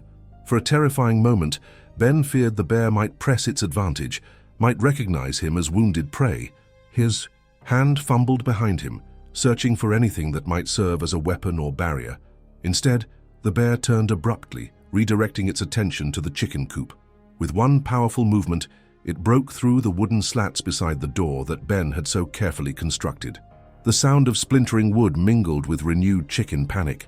Ben took the opportunity to create distance, shuffling backward while trying to keep weight off his injured leg. He could hear the commotion inside the coop, a frenzy of feathers, hand-frightened clucking, then silence from one corner as the bear apparently caught what it was after. Moments later, the bear emerged with a white-feathered hen limp in its jaws. It gave Ben one final glance, neither triumphant nor apologetic, simply the neutral assessment of a creature who had gotten what it came for, before lumbering away toward the tree line that marked the eastern boundary of the cleared farmland. Ben watched, breathing heavily as the bear disappeared into the growing darkness, his prized leghorn hen its trophy. Only when the bear was completely out of sight did the full impact of what had happened begin to register. The adrenaline that had kept him upright started to ebb, and with it came the unfiltered pain from his lacerated thigh. "Jesus," he hissed, looking down at his leg. The bear's claws had torn 3 parallel gashes through his jeans. Blood seeped steadily through the fabric, not spurting with arterial urgency, but flowing with enough consistency to be concerning. Each heartbeat seemed to push more blood through the torn denim. Ben needed to get back to the house, needed to clean and assess the wound. A part of his brain, the practical farmer part that had dealt with countless injuries over the years, was already cataloging what to do next. Another part was still locked in the moment of the bear's attack, replaying the speed and power of the animal, the realization of how lucky he was that the encounter hadn't been worse. He began the painful journey back to the farmhouse, each step sending fresh stabs of pain through his thigh. The distance wasn't great, perhaps 200 yards, but it felt like miles as he limped along the familiar path, now transformed into an ordeal. Halfway to the house, Ben pulled out his phone intending to call Rachel. The screen illuminated his bloodied hand, leaving smears on the glass as he navigated to her contact. He hesitated before pressing call. What would he tell her? That he'd foolishly confronted a bear instead of retreating to safety? That he'd prioritized chickens over his own well-being? He put the phone back in his pocket without making the call. Better to clean up first, assess the damage, then decide what needed to be said. No sense worrying her while she was still driving home from Asheville. The porch light, cast a yellow glow that seemed impossibly domestic after the wild encounter. By the coop, Ben stumbled up the steps, leaving a trail of blood droplets on the weathered wood. Inside, he made his way directly to the bathroom, shedding his torn, bloodied jeans with difficulty as the fabric stuck to the wounds. Under the harsh bathroom light, the injuries looked both better and worse than he'd feared. 3 distinct claw marks tracked across his outer thigh, approximately 4 inches long each. The wounds were deep enough to reveal the pinkish-white subcutaneous fat beneath the skin, but didn't appear to have reached muscle tissue. Blood continued to flow steadily, but not alarmingly. Could have been so much worse, Ben muttered to himself as he ran the shower, letting the water warm before stepping in to rinse the wounds. The water hitting the open gashes sent shockwaves of pain through his body. Nearly buckling his knees, he steadied himself against the tile wall, watching as pink-tinged water swirled down the drain. Once the wounds were cleaned of dirt and debris, Ben examined them more carefully. The edges were ragged but clean enough. Stitches would be ideal, but the prospect of driving himself to the emergency room seemed daunting. After drying off carefully, Ben rummaged through the medicine cabinet for the first aid supplies Rachel always kept well stocked. He found gauze, pads, adhesive tape, antibiotic ointment, and butterfly bandages. Not ideal for wounds this size, but it would have to do for now. He applied the antibiotic ointment liberally, then pressed the largest gauze pads over the wounds, securing them, with adhesive tape wrapped around his thigh. The pressure of the bandages helped slow the bleeding, though he could tell the gauze was quickly becoming saturated. Ben swallowed 3 ibuprofen with a handful of water from the tap, then made his way to the bedroom, where he carefully pulled on a pair of loose sweatpants that wouldn't press too hard against the bandages. His phone buzzed in the pocket of his discarded jeans. "Rachel." "Hey," he answered, trying to keep his voice casual, despite the throbbing pain. "I'm just leaving Asheville now," Rachel said, the sounds of traffic audible in the background. "Should be home in about 45 minutes. Everything okay there?" Ben hesitated, weighing how much to tell her. "Had a bit of an issue at the farm. A bear got into the chicken coop." "A bear? Are you serious?" The concern in Rachel's voice was immediate. "Are you okay? Did you call anyone?" "I'm fine," Ben said automatically, the farmer's stoic response to any injury or setback. "It took one of the leghorns and damaged the coop a bit. I'll need to repair it tomorrow." "Did you see it? How close did it get?" Ben found himself unable to lie outright, but equally unwilling to worry her while she was driving. "Close enough. Look, we can talk about it when you get home. Drive safe, okay?" "Ben Carter, you're not telling me everything," Rachel said, her nurse's instinct for detecting half-truths evident even over the phone. "What happened?" "The bear swiped at me," Ben admitted, looking down at his bandaged thigh. "Got my leg, but it's not too bad. I've cleaned it up." "What do you mean, got your leg?" "Ben, do you need stitches? Have you called Dr. Michaels?" The pitch of Rachel's voice rose slightly, her professional medical training kicking in. "It's just some scratches," Ben said, downplaying the injury despite the throbbing that was intensifying as the adrenaline fully dissipated. "I've got it bandaged. We can look at it together when you get home." "I'm calling Dr. Michaels," Rachel said firmly. "And then I'm calling the Wildlife Service. You need to report this, Ben." "Rachel, it's fine." It is not fine. You were attacked by a bear." The sound of her car accelerating came through the phone. "I'm hanging up now because I need to make these calls and I need to drive. Do not do anything else until I get there. Just sit down and keep the wound elevated." Before Ben could protest further, Rachel ended the call. He sighed, knowing that her reaction was entirely reasonable. He'd have had the same response if the situations were reversed. Still, there was something in the farmer's DNA that resisted making a fuss, that categorized most problems as things to be handled quietly and without outside involvement. Ben made his way carefully to the living room couch, propping his injured leg up on a pillow as Rachel had instructed. The pain was becoming more insistent now, radiating outward from the wounds in pulsing waves. He noticed blood beginning to seep through the sweatpants. The gauze pads were becoming saturated. As he sat there, the reality of what had happened began to fully register. He'd had a direct confrontation with a wild bear, had felt its raw power, had come away with relatively minor injuries when the outcome could have been so much worse. The statistics on fatal black bear attacks were low. He knew that intellectually, but facing one in close quarters had been a visceral reminder of humanity's tenuous position in the natural order. Ben's phone rang again. This time it was Dr. Michaels, the family doctor who still made house calls in their rural community, a rarity in modern medicine, but a tradition the elderly physician maintained for families he'd treated for decades. "Ben, it's Dr. Michaels. Rachel called me. She says you've had an encounter with one of our Ursine neighbors." Ben appreciated the doctor's calm, matter-of-fact tone. "Yes, sir. Got some claw marks on my right thigh. I've cleaned and bandaged them, but they're pretty deep." "I imagine they are. Bear claws aren't known for their gentleness," Dr. Michaels said.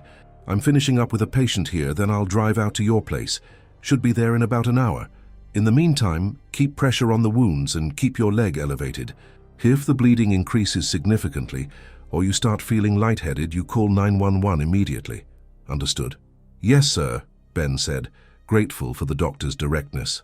"Rachel also mentioned she's calling the Wildlife Service," Dr. Michaels continued.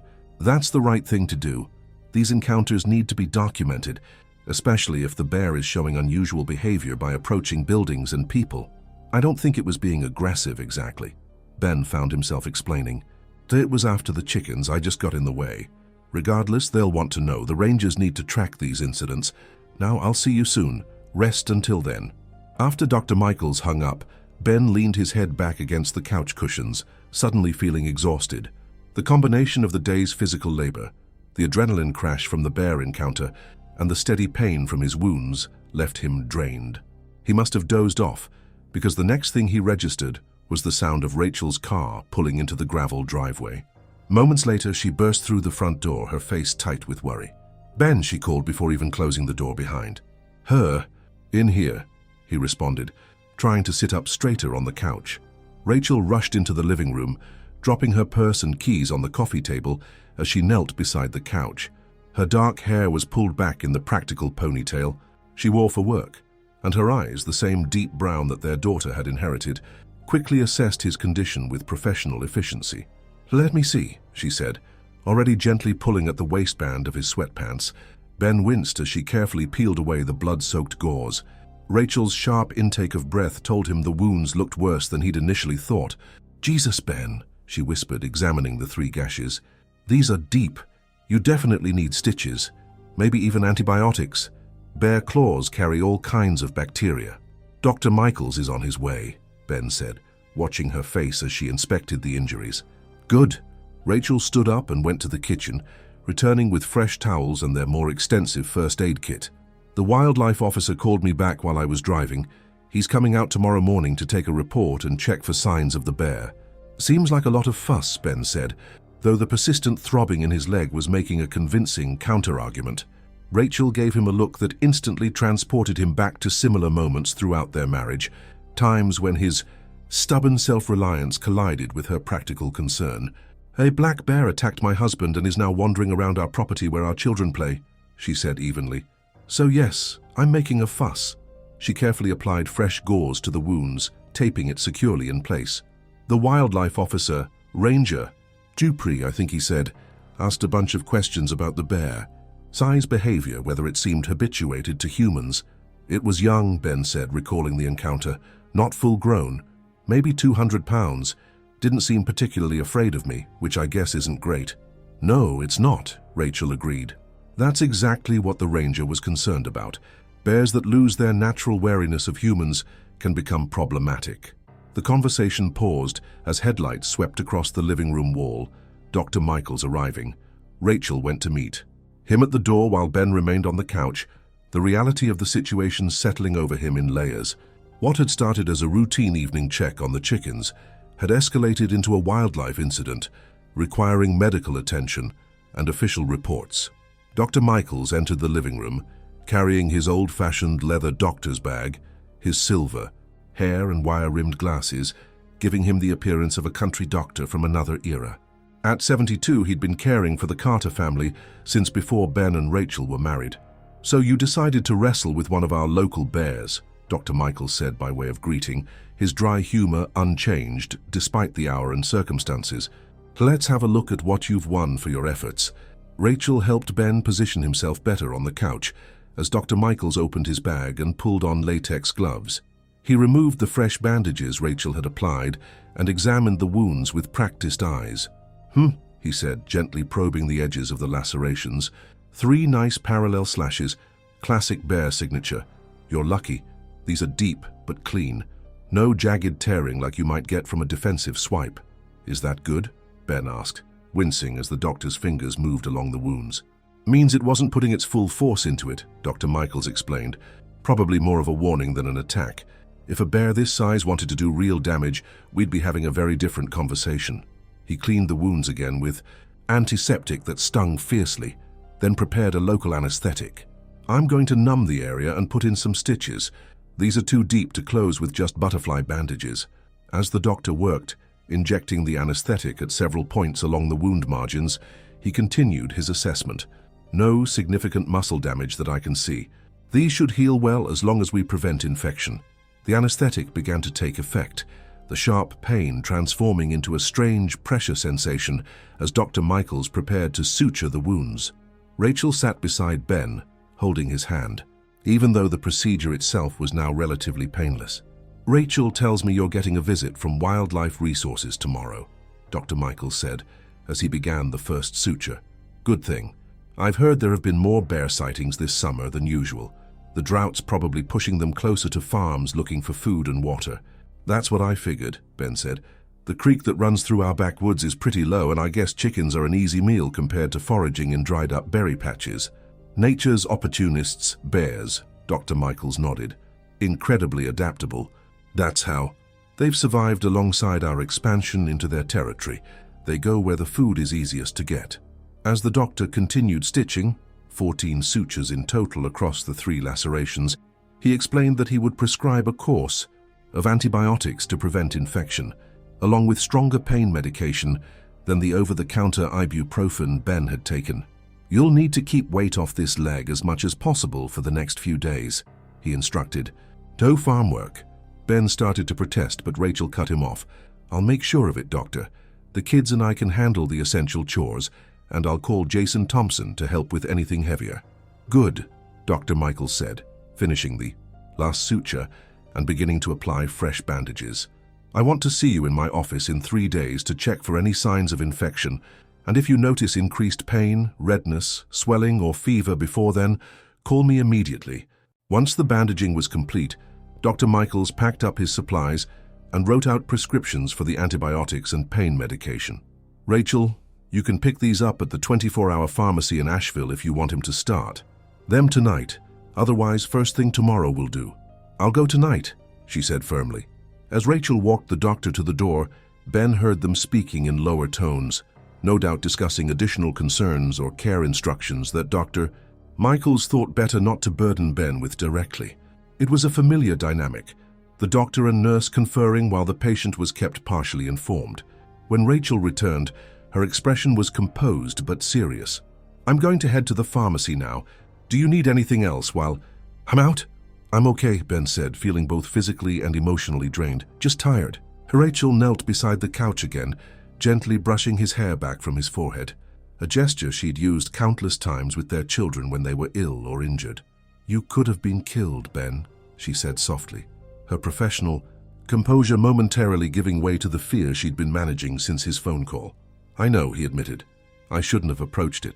Should have gone back to the house, called the Rangers right away. Why didn't you? There was no accusation in her voice, just genuine curiosity. Ben considered the question, trying to articulate the instinct that had driven him to confront the bear.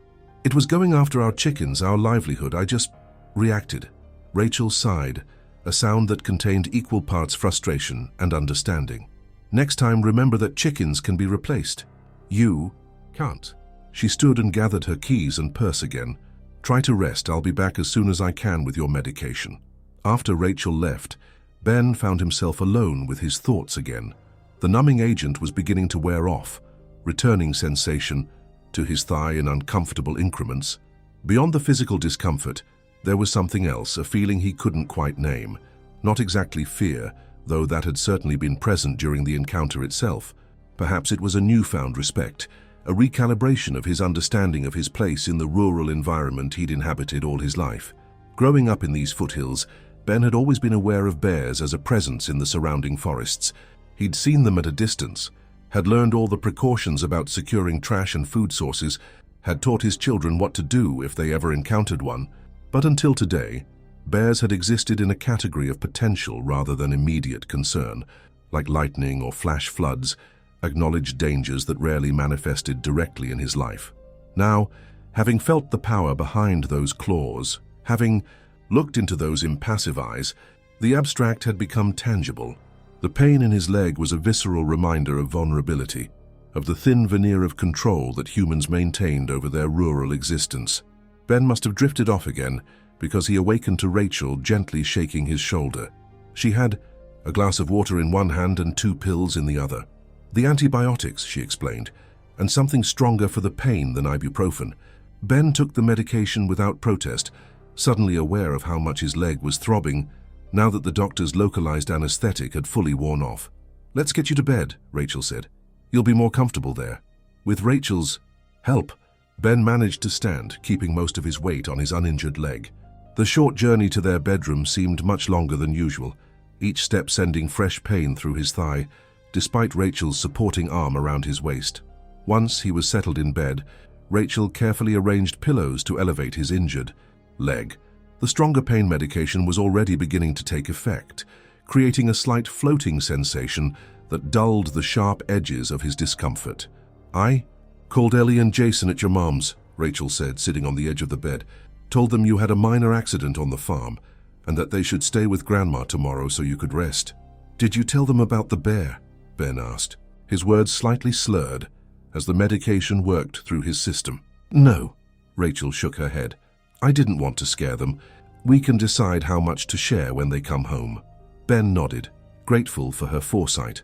Their children, though growing up on a farm and accustomed to certain realities of rural life, were still young enough to be frightened by the idea of their father being attacked by a wild animal. "The ranger will be here around 9 tomorrow morning," Rachel continued. "I'm going to call in and take the day off to be here." "You don't need to do that," Ben protested weakly. "Yes, I do," she said in a tone that brooked no argument. "You're supposed to stay off that leg, remember? Besides, I want to hear what the ranger has to say about this bear." As the medication pulled him towards sleep, Ben mumbled, "Need to fix the chicken coop." "That can wait," Rachel's voice came from what seemed like increasingly far away. "Just rest now." Ben drifted into a medication-aided sleep, his dreams filled with disjointed images of dark shapes moving through forest shadows, of claws and teeth, and the ancient, unknowable wildness in a bear's eyes. Morning arrived with the disorienting sensation of waking in pain. For a moment, Ben couldn't place the source of the discomfort, his mind still foggy from the strong medication. Then the events of the previous evening flooded back. The bear, the attack, Doctor Michaels suturing his wounds. Sunlight filtered through the bedroom curtains, indicating it was later than his usual 5:30 a.m. wake-up. The space beside him in bed was empty. Rachel must already be up. Ben attempted to sit, wincing as the movement triggered fresh pain from his thigh. The bedroom door opened, and Rachel appeared with a tray bearing toast, coffee, and his morning medication. She'd already showered and dressed, her hair still slightly damp. "Morning," she said, setting the tray on the nightstand. "How are you? Feeling?" "Like I got clawed by a bear," Ben replied, attempting humor despite the throbbing in his leg. Rachel didn't smile. "The wounds were seeping a bit overnight. I changed the bandages while you were still asleep. No signs of infection so far, but we need to keep a close eye." She helped him sit up properly, adjusting pillows behind his back before placing the tray over his lap. The domestic normalcy of breakfast in bed seemed at odds with the circumstances that had necessitated it. "I already called Jason Thompson," Rachel continued. "He's coming over to help with the morning chores and to secure the chicken coop temporarily. Said he'd be here around 8. Ben glanced at the bedside clock, 7:23. "You should have woken me earlier. There's still the cattle to check and—" "And nothing," Rachel interrupted. "Doctor's orders were clear. You're staying off that leg today. The farm will survive without you for one day." As Ben reluctantly ate his toast, Rachel filled him in on what she'd done that morning, called her mother to arrange for the children to stay another night, checked on the remaining chickens, all, accounted for except the one the bear had taken, and put calls in to both the vet to check if the flock needed any preventative care after the stress of the bear intrusion, and to a local handyman who could help with more permanent repairs to the coop. "You've been busy," Ben said, genuinely impressed by her efficiency. "One of us had to be," she replied with a slight smile, the first he'd seen since the incident. Ranger Dupree called while you were asleep, confirmed he'll be here at 9. He asked that we don't clean up the area around the coop yet, wants to see it as is. Ben nodded, sipping his coffee. Though he would never admit it aloud, the pain in his leg was intense enough that the thought of staying in bed didn't seem entirely unreasonable. The prescribed pain medication needed. Heard you had a run-in with one of our forest friends, Jason said, when Rachel brought him into the bedroom where Ben was reluctantly remaining. News travels fast, Ben replied, shaking the other man's calloused hand. Small town, Jason shrugged. Doc Michaels mentioned it to my wife this morning when she was picking up her prescription. Said you were lucky it wasn't worse. That's what I keep telling him, Rachel interjected. Jason nodded sagely. Bears are nothing to mess with, that's for sure. Had one get into my apple orchard last fall. Destroyed 2 trees trying to get at the fruit. Never got close to it myself, though. You're either very brave or very foolish, Ben Carter. I'm going with foolish, Rachel said before Ben could answer, though her tone had softened somewhat. Probably a bit of both, Ben admitted. I just didn't think. Saw it going for the chickens and reacted. Well, I'll handle the cattle and look at your coop, Jason said. Rachel showed me the damage on the way in. Bear did a number on those slats. I can patch it up temporary-like until you're back on your feet. I appreciate it, Ben said sincerely. After Jason left to tend to the farm chores, Rachel helped Ben to the living room couch again, as he was determined not to be in bed when the wildlife ranger arrived. Moving was easier than it had been. The night before, though, each step still sent shooting pain through his thigh. The powerful prescription medication was taking effect, dulling the worst of it, but leaving his head slightly fuzzy. At precisely 9 o'clock, a green North Carolina Wildlife Resources Commission truck pulled into the driveway. Through the living room window, Ben watched as a uniformed officer stepped out, a tall man with the rangy build of someone who spent most of his working hours outdoors. Rachel went to meet him, and Ben could hear their voices on the porch before. She led him inside. Mr. Carter, the ranger said, stepping into the living room and extending his hand. I'm Ranger Michael Dupree. Sorry to hear about your encounter. Ben shook the offered hand. Ben's fine, and I appreciate you coming out. Ranger Dupree was younger than Ben had expected, probably in his early 30s, but his demeanor suggested experience beyond his years. He carried a clipboard with forms, already attached, and had a digital camera slung over one shoulder. I understand from your wife that you had a direct confrontation with a black bear yesterday evening, the ranger said, taking a seat in the armchair across from the couch. I'd like to get as many details as possible for our report, and then I'll take a look at the site of the incident. For the next 20 minutes, Ben recounted the previous evening's events in detail. His approach to the chicken coop, the initial sighting of the bear, the confrontation, and the attack. Ranger Dupree took notes throughout, occasionally asking clarifying questions about the bear's size, behavior, and specific actions. You say it took one of your chickens after it swiped at you? The ranger asked, looking up from his notes. Yes, Ben confirmed. A white leghorn hen took it and headed east toward the tree line. And you described the bear as young, not fully grown. Right. Maybe 200 pounds? Not a cub by any means, but not one of the larger adults I've seen from a distance around here. The ranger nodded. Based on your description, it sounds like a 2 to 3-year-old male, probably recently independent from its mother. This time of year, young males are often searching for their own territories and food sources. Is that why it was so bold? Rachel asked from where she sat beside Ben on the couch. It didn't seem very afraid of humans from what Ben described. Possibly, Ranger Dupree said. Young bears, especially males, haven't always learned appropriate caution around humans, but it's also concerning if this bear has been finding food around other homes or properties in the area, which can lead to habituation. He turned another page on his clipboard. Have you noticed any signs of bears on your property before this? Tracks, scat, damaged bird feeders, raided trash cans? Ben thought for a moment. Nothing recent. We've always been careful about securing trash and feed. Occasionally see tracks down by the creek that runs through our backwoods, but that's normal for this area. And no neighbors have mentioned recent bear activity? Not that I've heard, Ben said, looking to Rachel for confirmation. She shook her head. Although, Ben added, with the drought we've been having, I wouldn't be surprised if they're coming closer to properties looking for water and food. Our creek's running pretty low. The ranger made another note. That's a good observation. The drought definitely impacts wildlife movement patterns. He looked up from his clipboard. Now, I'd like to take a look at your injuries, if that's all right. It helps us assess the nature of the encounter. Ben nodded and, with Rachel's help, carefully pulled down the waistband of his sweatpants to reveal the bandaged area. Rachel gently removed the outer layer of gauze to show the sutured wounds beneath. Ranger Dupree leaned forward, examining the 3 parallel gashes with professional interest. "Classic defensive swipe," he commented. "Not a full-force attack, or these would be much deeper. Still, those are significant lacerations. Dr. Michaels did a good job with the sutures." He asked permission to photograph the injuries for the official report, which Ben granted.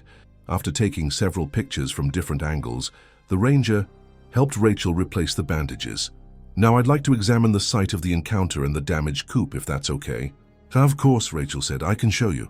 "I'd like to come too," Ben said, already attempting to stand despite Rachel's disapproving look. "Ben, you heard what Dr. Michaels said about staying off that leg," she protested. "It's important that Mr. Carter identifies the exact location of the encounter," Ranger Dupree intervened diplomatically. "Perhaps we can compromise. If you're feeling up to a short trip outside, Mr. Carter, you could ride in my truck. I can drive us as close as possible to minimize your walking." This solution satisfied both Ben's desire to be involved and Rachel's concern for his recovery. With Rachel's help and a makeshift walking stick that Jason Thompson had thoughtfully cut from a sturdy branch, Ben made his way carefully to the ranger's truck. The short drive to the chicken coop area took only a minute, but it saved Ben from what would have been a painful walk. From the truck, he was able to point out exactly where he had been standing when the bear appeared, where the confrontation had occurred, and the direction the bear had taken when 200 pounds, maybe a bit more. He stood and walked the perimeter of the chicken yard, then expanded his search to the edge of the tree line, where Ben had indicated the bear disappeared. After about 15 minutes of methodical investigation, the ranger returned to the truck. "Found where the bear entered your property from the east," he reported. "There's a game trail through those woods that connects to the creek about a quarter-mile back. My guess is it's been using that route regularly." "Do you think it will come back?" Rachel asked, the concern evident in her voice. "It's certainly possible," Ranger Dupree answered honestly. "Once a bear finds an easy food source, especially one as high value as chickens, it often returns. That's why securing your coop is crucial." "Jason's working on a temporary fix right now," Ben said. "Good. I can provide some recommendations for more permanent bear-proofing measures before I leave," the ranger offered. "In the meantime, I'll file this report and increase patrols in this area. We'll set up a trail camera near that game trail to monitor for the bear's return." Back at the house, Ranger Dupree completed his paperwork, providing Ben and Rachel with a copy of the incident report for their records. He also gave them several brochures on bear safety and preventing bear-human conflicts. "We won't be setting any traps or actively pursuing this bear at this point," he explained. "The encounter, while unfortunate, falls within normal wildlife behavior patterns. The bear was defending a food source, not exhibiting predatory behavior toward humans." "So we just wait and see if it comes back?" Rachel asked, clearly not entirely satisfied with this approach. "We monitor," the ranger clarified. "If this same bear becomes a repeat visitor or shows escalating habituation to humans, we'll reassess. In the meantime, the best strategy is prevention, securing food sources and being extra vigilant." Before leaving, Ranger Dupree provided specific recommendations for reinforcing the chicken coop, including metal mesh over windows, stronger door latches, and even the possibility of electric fencing for additional security. He also suggested motion-activated lights that might deter nighttime visitors. "I know this might seem like a lot of effort," he said, noting Rachel's expression as the list of recommendations grew, "but it's always easier to prevent bear problems than to solve them once they've developed. We understand," Ben said. "Better to invest in prevention than risk another encounter." As the ranger prepared to leave, he handed Ben a card with his direct contact information. "Call me if you see this bear again or notice any signs of bear activity on your property. And Mr. Carter, next time please follow standard bear encounter protocols. Back away slowly, don't approach, call us immediately." "Lesson learned," Ben said with a grimace that was part pain, part acknowledgement of his poor judgment. After Ranger Dupree left, Ben found himself exhausted despite having done relatively little. The pain medication was wearing off again, and the throbbing in his thigh seemed to have intensified after the brief excursion outside. Rachel helped him back to the bedroom, insisting he rest properly rather than remain on the couch. "Jason's finishing up with the cattle and the temporary repairs to the coop," she informed him as she checked his bandages again. "He says not to worry about anything for today." Ben reluctantly settled back against the pillows, the enforced inactivity already beginning to chafe despite his body's obvious need for rest. "I hate not being able to do my own chores," he admitted. "That's the Carter stubbornness talking," Rachel replied, adjusting his pillows. "One day of rest won't kill you, though apparently confronting a bear might." There was just enough dark humor in her tone to let Ben know that her initial anger was softening, though the worry remained. Throughout the day, Ben drifted between wakefulness and medication-induced dozing. Jason Thompson stopped by before leaving to report that the cattle were fine, the remaining chickens were safely secured in the repaired coop, and he'd be back tomorrow to help with morning chores again. Rachel spent much of the day researching bear-proofing measures online, occasionally sharing findings with Ben, or making calls to source materials for the recommended modifications to the chicken coop. She also fielded several phone calls from neighbors who had somehow already heard about the incident, rural news networks operating with their usual efficiency. By late afternoon, Ben was feeling restless enough to insist on at least moving back to the living room couch. The change of scenery, minimal as it was, helped improve his mood. Rachel brought him dinner on a tray, chicken soup and homemade biscuits that reminded him of her natural caregiving abilities, a quality that served her well both at home and in her nursing career. As they ate together in the living room, the landline phone rang, a rarity in itself as most people contacted them via cell phones these days. Rachel answered, her expression shifting to surprise as she listened. "Yes, he's right here," she said, then covered the mouthpiece. "It's someone from the Asheville Citizen-Times," she whispered to Ben. "A reporter heard about the bear attack and wants a statement." Ben raised his eyebrows in surprise. Their local encounter hardly seemed newsworthy beyond the immediate community. Nevertheless, he took the phone. "This is Ben," he said. "Mr. Carter, I'm Jim Breslin with the Citizen-Times," came a friendly, professional voice. "I understand you had a close encounter with a black bear on your property yesterday evening. We're doing a small piece on increased bear activity in the foothills this summer, and your incident was mentioned by someone at the Wildlife Resources Commission." Ben provided a brief, factual account of what had happened, downplaying both the drama of the confrontation and the severity of his injuries, a natural tendency that made Rachel roll her eyes as she listened to his side of the conversation. "Would it be possible for us to send a photographer out tomorrow to get a picture of you and the damaged chicken coop?" the reporter asked. "It would really help illustrate the story." Ben hesitated, uncomfortable with the idea of publicity. "I don't think that's necessary. It wasn't that big a deal, really, just a chance encounter." "Bears are of significant interest to our readers, Mr. Carter," the reporter persisted. "With increasing development pushing into traditional bear habitat, these kinds of interactions are becoming more common. Your experience could help educate others about bear safety." Put that way, Ben found it harder to refuse. "What exactly are you planning to write?" "Just a short article about bear activity in the region, with your encounter as one example. We'd include the Wildlife Resources Commission's safety recommendations for rural residents. Educational, not sensationalistic." After a brief consultation with Rachel, who surprisingly supported the idea if it might help others avoid similar situations, Ben reluctantly agreed to a brief interview and photo the following day. "Nothing dramatic," he stipulated. "I don't want this blown out of proportion." "Of course," the reporter assured him. "We're aiming for informative, not national. Geographic drama." After hanging up, Ben looked at Rachel questioningly. "You really think this is a good idea?" She shrugged. "If it helps someone else be more careful, maybe it is. Besides, it'll just be a small local story. It's not like you're going to end up on the evening news." The next morning brought improved mobility for Ben, though the pain remained substantial when he put weight on his injured leg. Dr. Michaels had warned him that the second and third days after an injury often felt worse than the first as the body's inflammatory response peaked. Jason Thompson arrived as promised to help with the morning chores, bringing with him additional materials to further reinforce the chicken coop. He'd taken Ranger Dupree's recommendations seriously and had sourced heavy-gauge wire mesh from his own supply to cover the coop windows. "Bears are smart," Jason explained as he showed Ben the supplies before heading out to work. "Once they find a good food source, they remember. Better to overdo the security than have another visit." Rachel had gone to pick up the children from her mother's house, deciding that it was time to bring them home now that the initial crisis had passed. They would need to be given some explanation of their father's injury and the temporary changes to farm routines. Around mid-morning, Jim Breslin from the Citizen Times arrived with a photographer named Stephanie. Ben had managed to change into more presentable clothes, jeans carefully pulled over his bandaged thigh and a clean button-down shirt, and was sitting on the front porch when they pulled up. "Mr. Carter," Breslin greeted him, shaking his hand.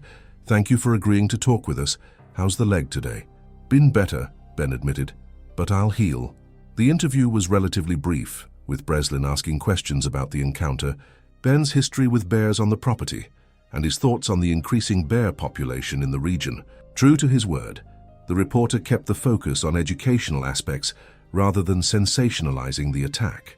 The photographer asked to take pictures of both Ben's bandaged leg and the damaged chicken coop. Ben compromised by showing the bandage, through a tear he'd made in his jeans, enough to demonstrate the injury without being unnecessarily graphic. As for the coop, Jason had already repaired the worst of the damage, but evidence of the bear's forceful entry remained visible. "We'll also need a headshot for the article," Stephanie explained, positioning Ben against the backdrop of his farm with the Blue Ridge foothills visible in the distance. The entire process took less than an hour, and Ben found himself relieved when the reporter and photographer finally left, promising that the article would appear in the next day's paper. Shortly after their departure, Rachel returned with Ellie and Jason, who burst from the car with the boundless energy of children returning home after an unexpected absence. Their excitement quickly turned to concern when they saw their father's condition. "Dad, what happened to your leg?" 12-year-old Ellie demanded, her brown eyes, so like her mother's, wide with worry. "Did you get hurt by the tractor again?" 10-year-old Jason asked, recalling a minor incident from the previous spring. Ben exchanged a look with Rachel, who nodded slightly, indicating her support for whatever explanation he chose to give. "I had an encounter with a bear," Ben said directly, seeing no benefit in hiding the truth from his children. "It was trying to get into the chicken coop, and I got too close." Both children's eyes widened further, their reactions a mixture of concern and the undeniable excitement that wildlife stories typically generated in young minds. "A real bear, here at our farm?" Jason asked, his voice rising with each word. "Did it bite you?" Ellie wanted to know, always the more practical of the two. "No biting," Ben assured them. "It swiped at me with its paw when I got too close. Dr. Michaels put in some stitches and I need to rest for a few days, but I'll be fine." "Can we see?" Jason asked eagerly. "Jason," Rachel admonished, "that's not appropriate." "It's okay," Ben said, understanding his son's natural curiosity. He carefully showed them the edge of the bandage visible through the tear in his jeans. "The actual cuts are covered up and healing." "Does it hurt a lot?" Ellie asked, her expression more solemn than her brother's. "Some," Ben admitted, "but the medicine helps." After satisfying their initial curiosity about their father's injury, the children had dozens of questions about the bear itself. How big it was, what it looked like, whether it might come back. Ben answered truthfully but carefully, trying to balance honesty with a desire not to frighten them unnecessarily. "The most important thing," Rachel interjected after several minutes of bear questions, "is that if you ever see a bear anywhere, near the house, near the co-op, in the fields, in the woods, you do not approach it. You come straight home or to whatever adult is closest and report it immediately. Understood?" Both children nodded solemnly, recognizing their mother's non-negotiable tone. "Your father made a mistake by going toward the bear instead of away from it," Rachel continued, giving Ben a pointed look that softened with the slight upturn of her lips. "Even grown-ups make mistakes sometimes, but we learn from them." "That's right," Ben agreed. "Bears might look interesting or even cute, but they're wild animals that need their space. The ranger who came yesterday told us that most bear problems happen when people get too close or when bears find easy food sources like unsecured trash or pet food." This led to a family discussion about bear safety that Rachel supplemented with some of the brochures Ranger Dupree had left. By lunchtime, the children seemed to have processed the information adequately, their initial excitement giving way to a more balanced understanding of both the interesting and dangerous aspects of having wildlife nearby. The remainder of the day passed quietly. Jason Thompson finished the additional reinforcements to the chicken coop, and Rachel organized the children to help with the lighter farm chores that would normally have been Ben's responsibility. Ben himself alternated between rest and short, careful walks around the house to prevent stiffness, each movement a reminder of how fortunate he'd been that the bear's swipe hadn't done more damage. That evening, as the family ate dinner together, Ellie suddenly asked, "Dad, will they catch the bear that hurt you?" Ben considered his answer carefully. "No, honey. The rangers don't plan to trap this particular bear unless it becomes a repeat problem. It was just being a bear, looking for food and protecting itself when it felt threatened by me." "But it hurt you," Jason pointed out with a child's straightforward logic. "It did," Ben acknowledged. "But I was in its space, from its perspective. Bears were in these mountains long before our farm was here. We have to learn to live alongside them safely." Rachel caught his eye across the table, a look of approval in her expression. Despite his initial poor judgment in confronting the bear, his perspective on coexistence with wildlife aligned with what they'd always tried to teach their children about respecting the natural world around them. The next morning's edition of the Asheville Citizen-Times included the promised article titled "Bear Encounters Increasing in Drought-Stricken Foothills." Ben's experience was detailed in several paragraphs, accompanied by a photo of him standing beside the repaired chicken coop, looking appropriately serious but not dramatically wounded. The article mainly focused on the Wildlife Resources Commission's recommendations for securing properties against bear intrusions and proper protocol for bear encounters. "You look very rugged and farmer-like," Rachel teased as they read the article together at the breakfast table. "At least they didn't make it sound like I was wrestling the bear bare-handed," Ben replied, relieved by the factual, educational tone of the piece. The article generated a few additional phone calls from friends and acquaintances in the community, most offering sympathetic comments or sharing their own, usually less dramatic, bear sighting stories. By the following day, however, interest had largely faded, the incident becoming just another brief point of local conversation before being replaced by other news. Dr. Michaels visited again to check Ben's wounds, pronouncing them healing nicely and showing no signs of infection. He removed a few of the sutures, but left others in place for another few days. "You'll have some impressive scars," the doctor commented as he replaced the bandages. "Something to show the grandkids someday." "Just what I need, more reasons to tell exaggerated stories when I'm old," Ben joked, feeling more like himself as the pain gradually subsided and mobility improved. "The best stories are the ones with visible evidence," Dr. Michaels replied with a wink. By the end of the week, Ben was able to resume light farm duties, though Rachel and the children continued to help with anything strenuous. The newly reinforced chicken coop stood as a visible reminder of the encounter, its windows now covered with heavy wire mesh and its door featuring a bear-resistant latch that Jason Thompson had cleverly fabricated.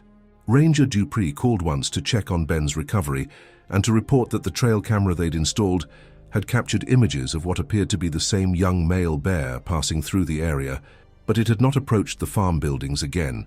"The reinforcements to your coop seem to be working," the ranger said.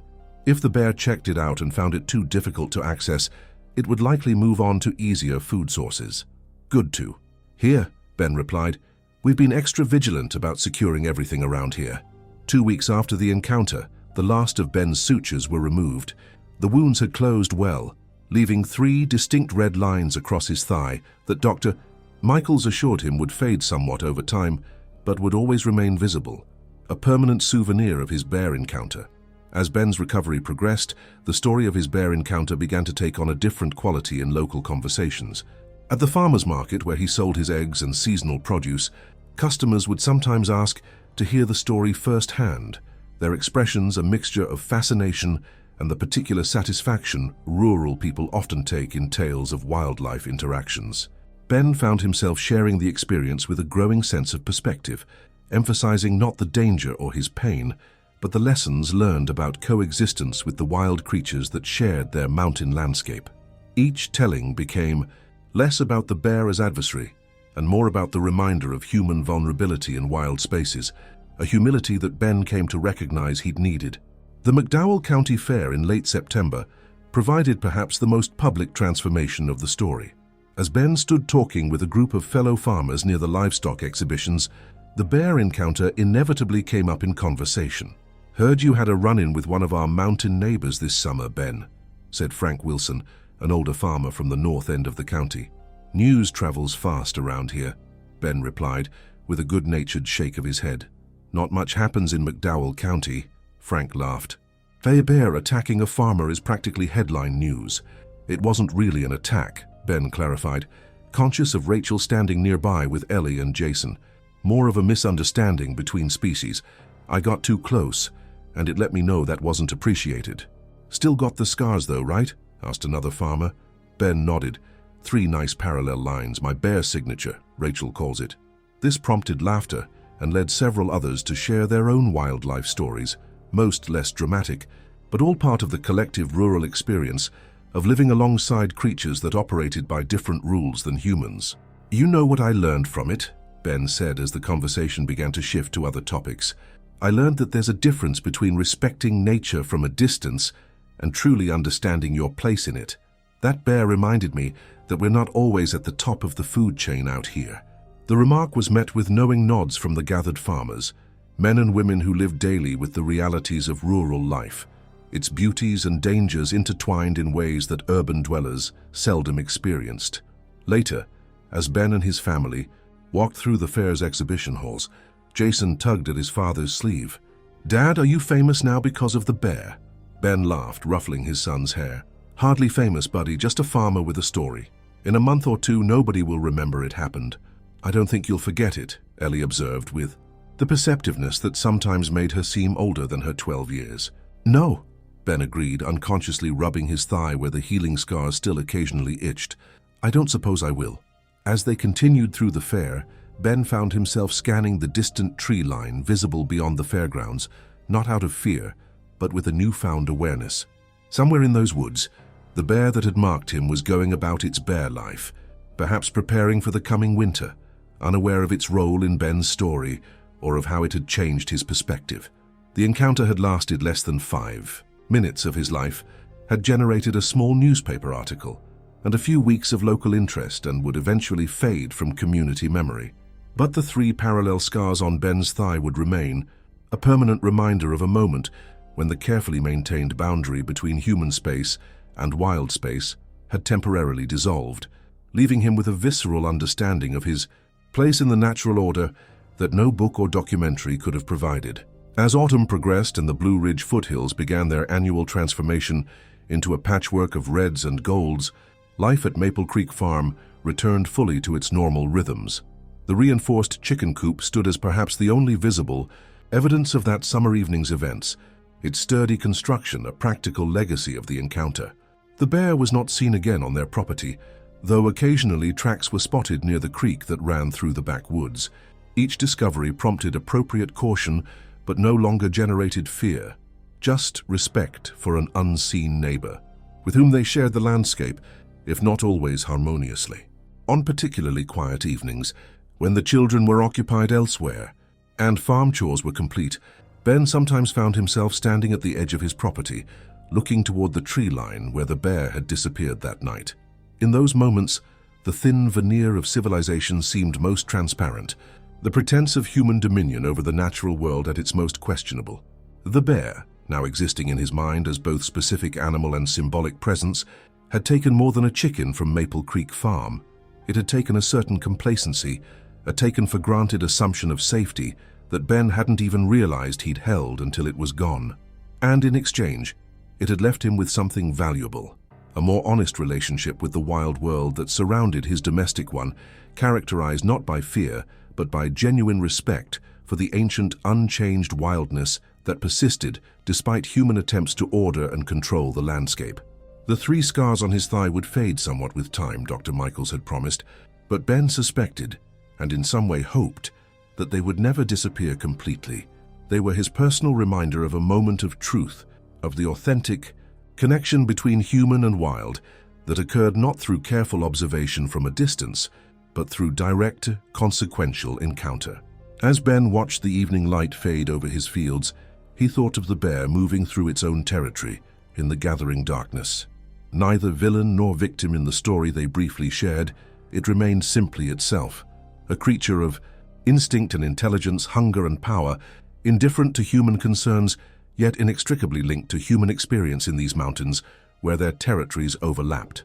And perhaps that was the most important understanding the encounter had left him with, that coexistence didn't require romance or fear, just recognition of separate but occasionally intersecting realities. The bear would continue being a bear, following the ancient promptings of its nature. And Ben would continue being a farmer, caring for his land and animals. And sometimes at boundaries both literal and figurative, they would need to negotiate their shared landscape through means both species could understand. With a last glance at the darkening forest edge, Ben turned back toward the warm lights of his farmhouse, where Rachel and the children waited. The bear was out there somewhere continuing its bear life, and that Ben had come to realize was exactly as it should be.